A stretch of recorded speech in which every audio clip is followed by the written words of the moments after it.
Labą dieną. Esame didžiausioje pasaulyje šilumos įrangos parodoje Frankfurte.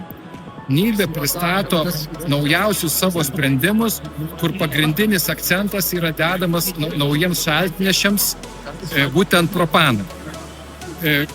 Pristatysime ir parodysime NIBE's inovatyviausius ir geriausius sprendimus, kurie bus ateityje šioje parodoje.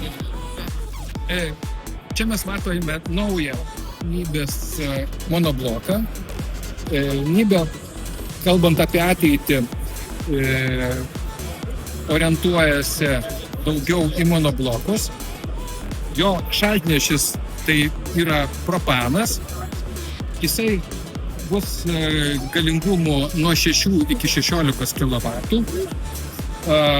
Dirbs iki -25 laipsnių lauke.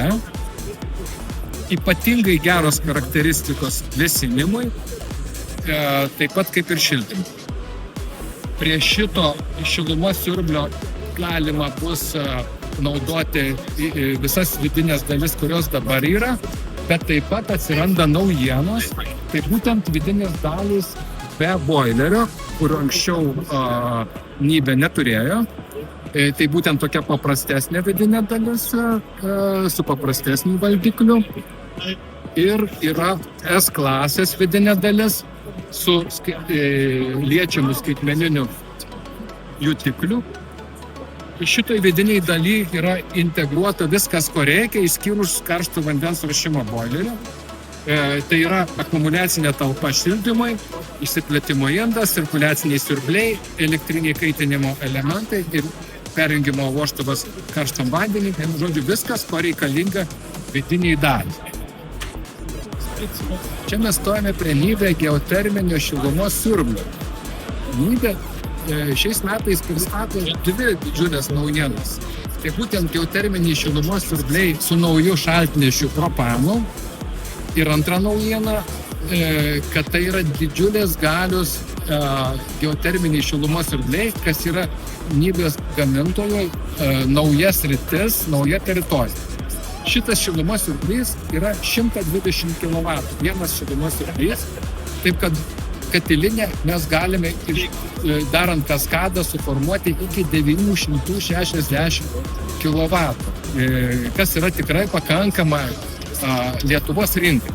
Šitie šilumos siurbliai turės atskirai pastatomą valdiklį, kuris gali valdyti visą kaskadą šilumos siurblių.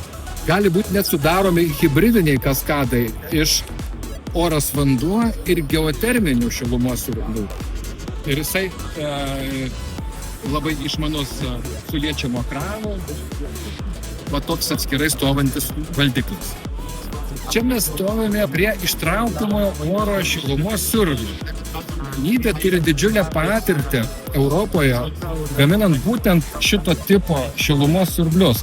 Tai yra šilumos siurbliai, kurie neturi lauko modulių ir vėdinimo dalis čia yra integruota ir nebereikia atskirai komplektuoti rekuperatoriaus ar kito vėdinimo įrenginio. Šitas modelis, jisai yra ypatingas tuom, kad jisai skirtas yra net ir vėsinimui.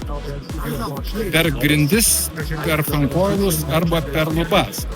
Čia yra integruotas jo vėsinimas iki 4 kW, kas visai neblogai yra individualiam namui.